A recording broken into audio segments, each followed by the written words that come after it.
¿Quién piensas que era Jesús de Nazaret en realidad? Jesús afirma ser la revelación decisiva de Dios, y creo que tenemos buenas razones para creer que esas afirmaciones son verdaderas, y que el Dios revelado por Jesús de Nazaret existe. Ok, entonces vamos a entrar en eso. Entonces, ¿cuáles son las pruebas que apoyan que Jesús es quien afirma ser en los evangelios? Bueno, primero tenemos que establecer quién creía ser. Cuando miras el contexto histórico religioso de la vida y el ministerio de Jesús, creo que puedes mostrar que entre las palabras históricamente auténticas de Jesús hay afirmaciones de que él creía que era el Mesías judío, que creía que era el Hijo de Dios en un sentido único que lo distinguía de los reyes y profetas judíos. Y finalmente pensó que era el Hijo del Hombre predicado por el profeta Daniel, al que Dios daría todo dominio, poder y autoridad. Entonces tenía esta radical autocomprensión de ser el Mesías, Hijo de Dios e Hijo del Hombre. En la escena del juicio delante de la Sanedrina en Marco 15, los 3 títulos llegaron a la cabeza cuando el sumo sacerdote le preguntó: ¿eres el Mesías, el Hijo del Bendecido? ¿Ese es el Hijo de Dios? Y Jesús dice: yo soy. Y luego cito de Daniel: y verás al Hijo del Hombre venir sobre las nubes del cielo y sentado a la derecha del poder. Y en ese punto el sumo sacerdote rasgó sus túnicas y dijo: has oído la blasfemia. ¿Qué más testigos necesitamos? Y Mark dice que todos lo condenaron como digno de la muerte, y eso les permitió, ya que no tenían la capacidad de ejecutar la pena capital, entregarlo a las autoridades romanas, difamándolo como un pretender ser rey de los judíos, y por lo tanto una figura política que podría ser juzgada por traición y sedición y crucificada. Desde la perspectiva judía, esta narrativa presenta ciertos agujeros desde una filosofía judía. La narración comienza con la idea de que Jesús aparece frente a la Sanedrina y luego afirma ser el Mesías. Bueno, no hay nada criminal en ninguno de los tractos que dice que si te declaras Mesías, esto es en realidad un castigo, un delito punible, incluso que hay muchos judíos, incluyendo Bar Kokhba, que se han declarado figuras mesiánicas. La verdadera brecha aquí es que en el Evangelio la visión de Jesús de sí mismo como el Mesías es completamente diferente de la visión previa del Mesías judío y en realidad está fuera de la forma en que los judíos describen al Mesías o realmente describen al Mesías. El Mesías en el judaísmo siempre ha sido una figura política destinada a hacer ciertas cosas, restaurar el reino de Israel, mantener el control del reino y traer más judíos de vuelta a Israel. Todas estas cosas se consideran una especie de cosas políticas que hace el Mesías.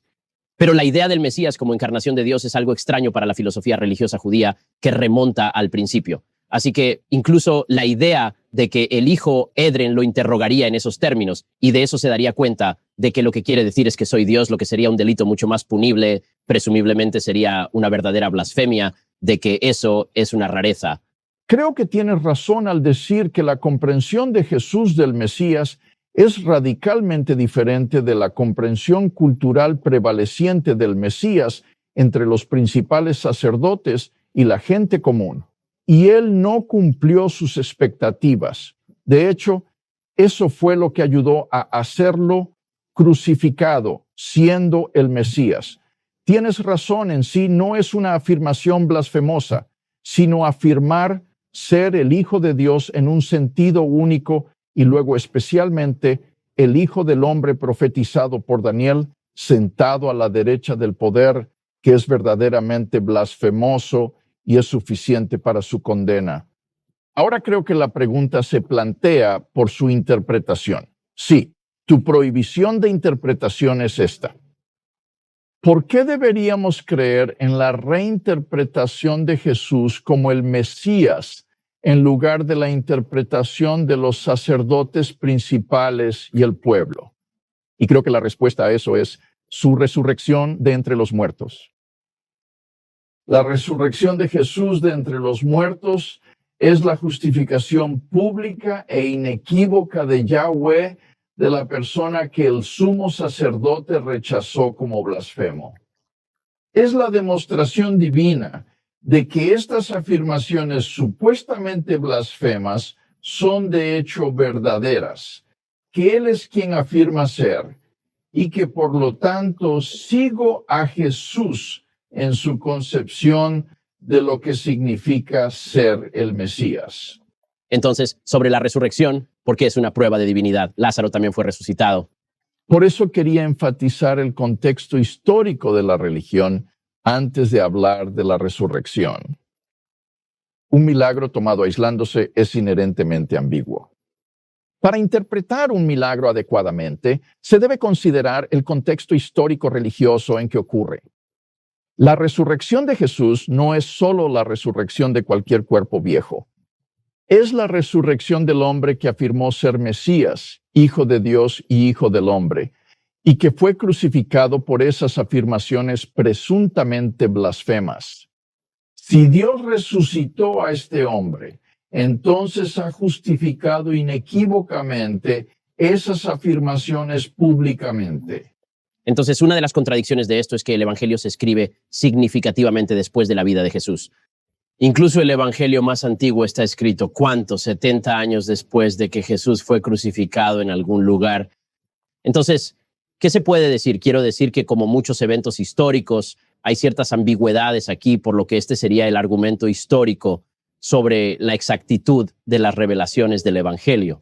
Ahora, creo que es importante entender, Ben, que para que un documento histórico sea confiable, no es necesario que esté en una época. Contemporáneo, por supuesto, así. Por supuesto, lo que argumentaría es que la inferencia de la resurrección de Jesús es subyacente a tres grandes hechos independientemente establecidos que están respaldados por evidencia histórica y que sorprendentemente hice mi trabajo doctoral sobre esto en Alemania, son reconocidos como tal por la mayoría de los estudiosos del Nuevo Testamento que estudiaron el Jesús histórico hoy en día. Estos hechos serían que después de su crucifixión y enterramiento por un miembro de la Sanedrina llamado Joseph de Arimatea, la tumba de Jesús fue descubierta vacía el primer día de la semana por un grupo de sus seguidores. En segundo lugar, varios individuos y grupos de personas luego presenciaron la aparición de Jesús vivo. Finalmente, el tercer lugar es que los discípulos originales, de repente y sinceramente, creen que Dios ha resucitado a Jesús de los muertos, a pesar de que todos tienen la predisposición de hacer lo contrario.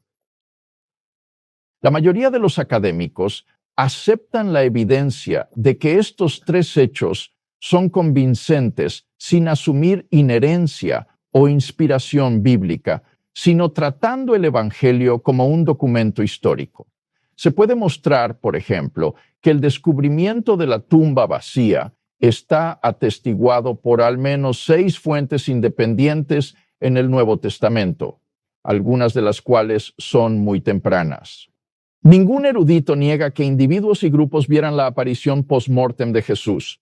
La única pregunta es si deberías o podrías descartarlos como alucinadores. Nadie niega que los discípulos originales comenzaron sinceramente a creer que Dios había resucitado a Jesús de los muertos. Así que estos tres hechos están bastante bien establecidos y la única pregunta es cómo explicarlos mejor. A través de la historia, diversos intentos han surgido para explicar estos eventos sin mencionar la resurrección, tales como la conspiración, la muerte aparente, las alucinaciones, entre otros.